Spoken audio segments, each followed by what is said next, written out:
still in the celebration of International Women's Month, no, International Women's Day. And I think it's Mother's Day this weekend on Sunday. Mother's Day is on Sunday. So there's a lot happening for women this month. So still in celebration of International Women's Day, we are going to be inviting a Nigerian singer, songwriter, actress who gained prominence back in 2014 after releasing Thief, a song that was nominated for Best Alternative Song at the Headies back in 2015. Welcome with us, Simi Ogunleye Koshoko, better known as Simi. Welcome to the show. Welcome. Are you there? We can't hear you. I think you're still on mute. Can't hear you. We can't hear you. I'm sorry. Oh, there you are. I'm here. Yes. How you doing, Simi? I'm very fine, thank you. I don't see anybody. I can't see anybody. I hope that's we can see you fine, very clearly. I can. All right. Okay. So, first of all, how is your boy? Girl. Is your baby girl? It's a girl. How is your girl? Yeah. How is your little girl? She's fine. She's amazing. She's very good. Thank you very much. She's great. So as we celebrate International Women's Month, we're talking about challenges women face in the entertainment industry. Tell us a bit about those challenges you faced and how you're able to overcome them. Actually, this is something I'm quite passionate about. I've always said that I think that in pretty much most of the industries in the world, of commerce or, of transaction or whatever, women usually have to do like double, triple the work to get half the result that men do. And it's something that's happened for so long, and it has beaten some people down even.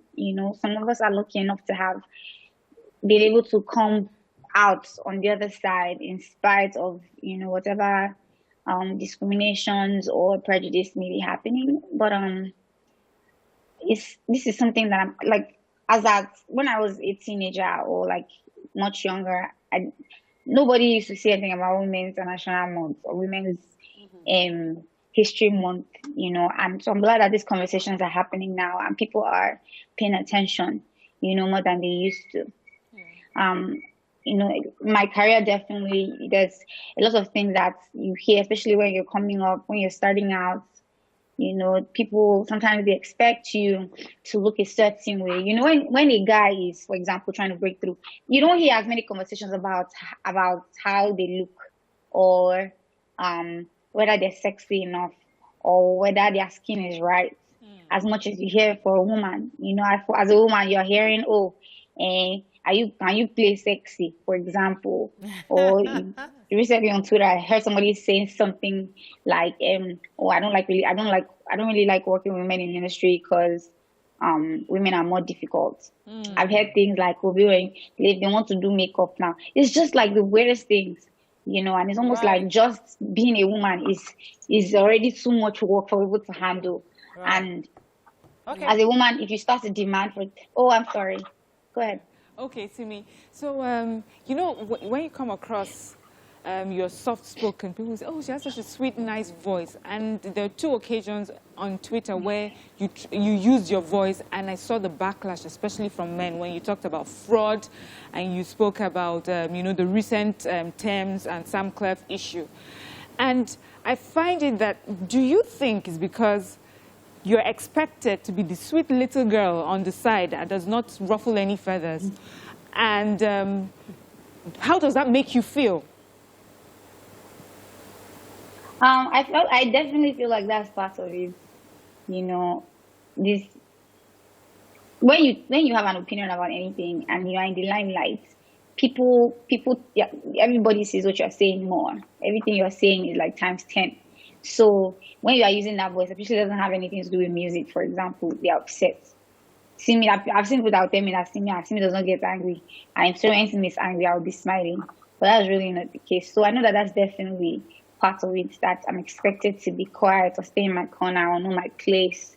But I've never really cared. I'm not new to backlash. People have given me backlash for different things because maybe they don't like my shoe, for example. So, I believe that if I'm passionate about something, I'm going to speak about it. I'm going to speak on it.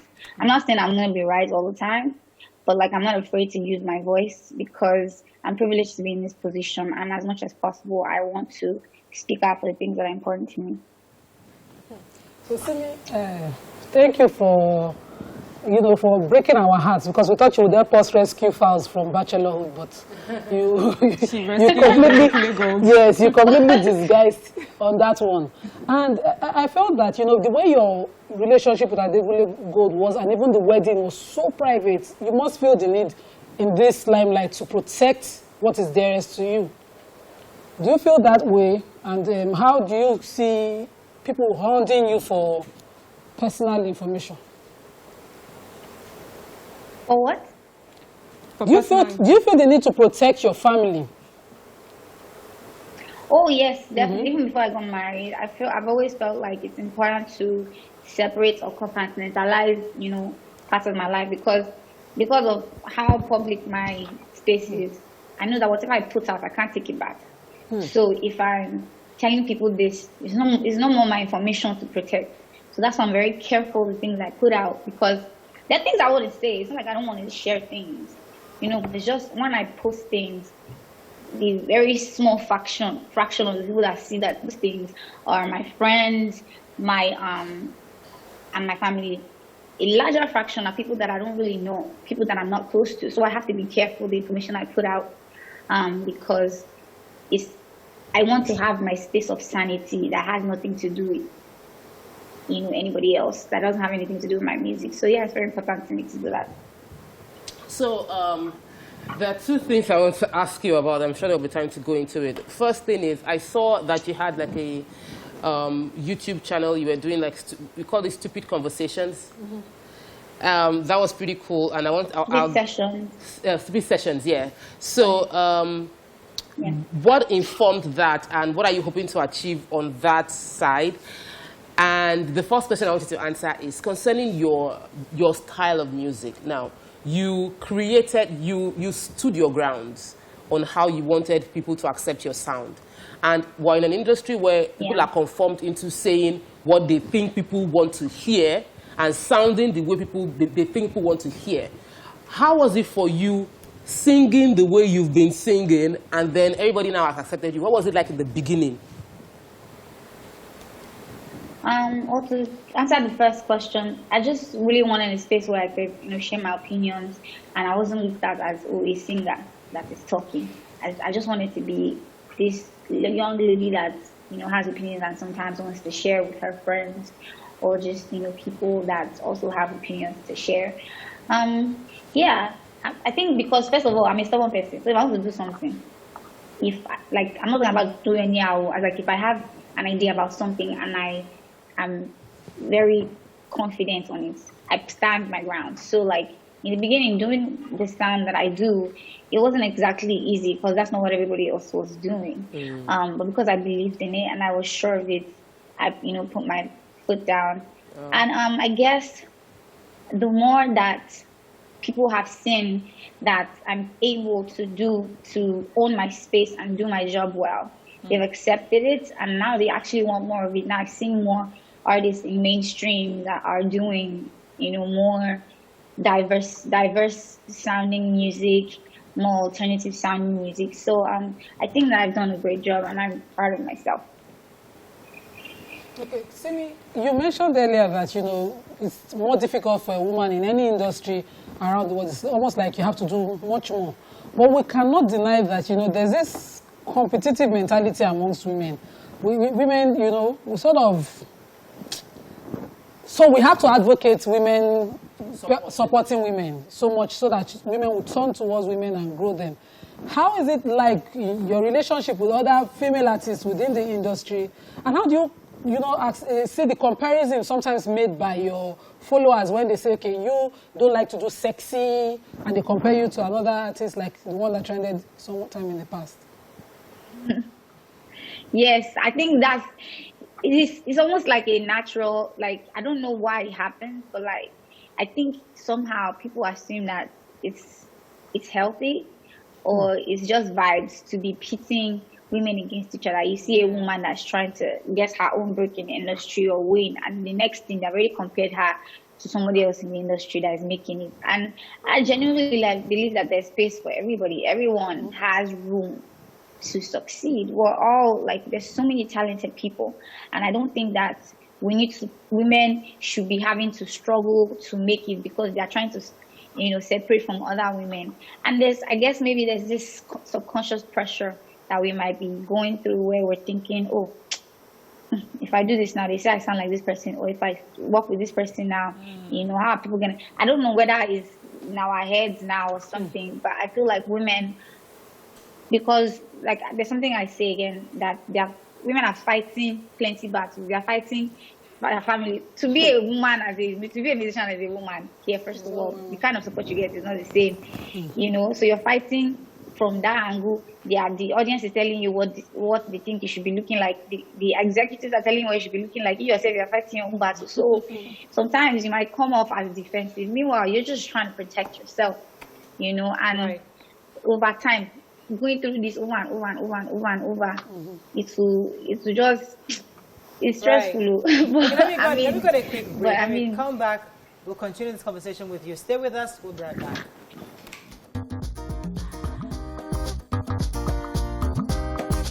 Stay tuned.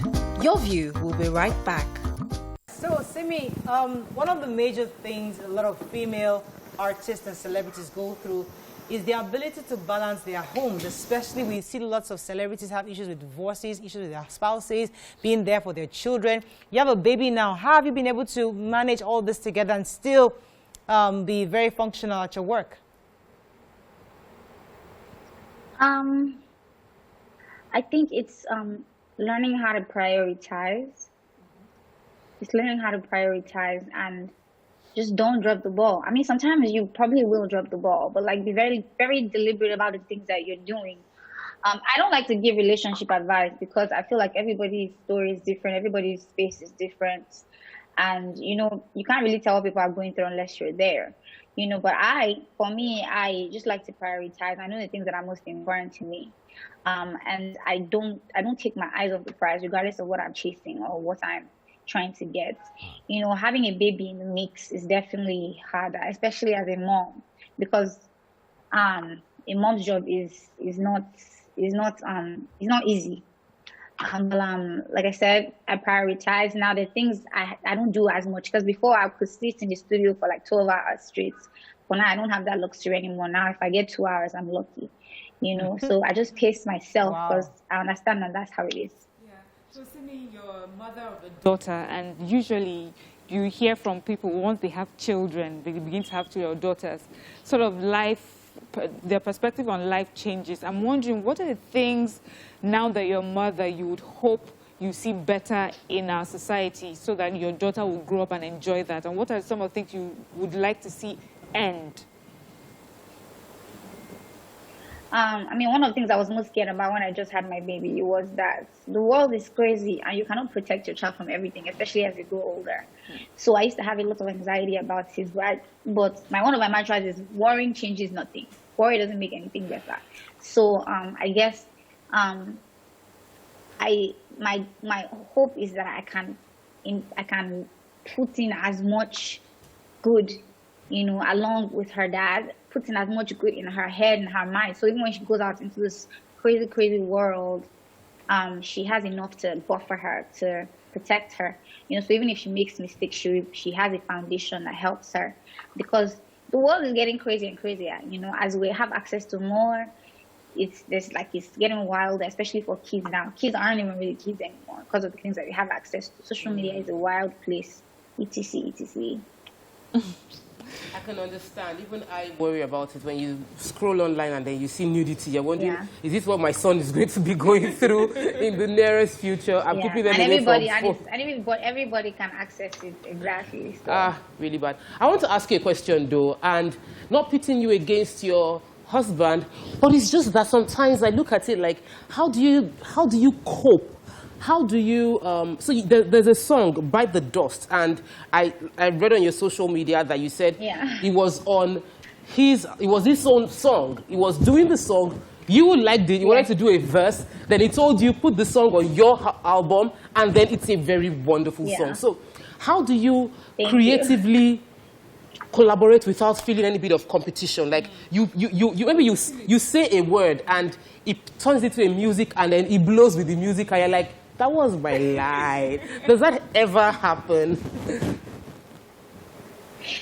See, I absolutely love music. The reason why I do music is because I'm obsessed with it.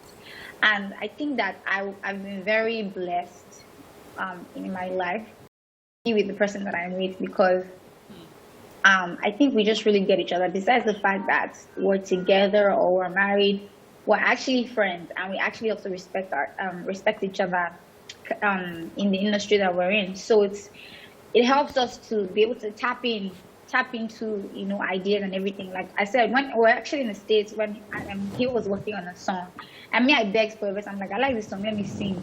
And then he's like, oh, this thing will fit your EP, let's put it inside, you know. And I don't think that we have that competitiveness between us. At least I haven't felt that energy, and we've been together for a while, and it just makes me better as an artist, and I hope that it makes him better as well. And we work together. I don't feel any insecurity. I want him to win. You know, I'm the kind of person with him where if we're both up for something, I want him to get it, because, you know, his win is my win. And I mean, unless come and tell me something different tomorrow now, I believe that it's the same thing for him. And I think that just makes it beautiful to always be rooting for each other.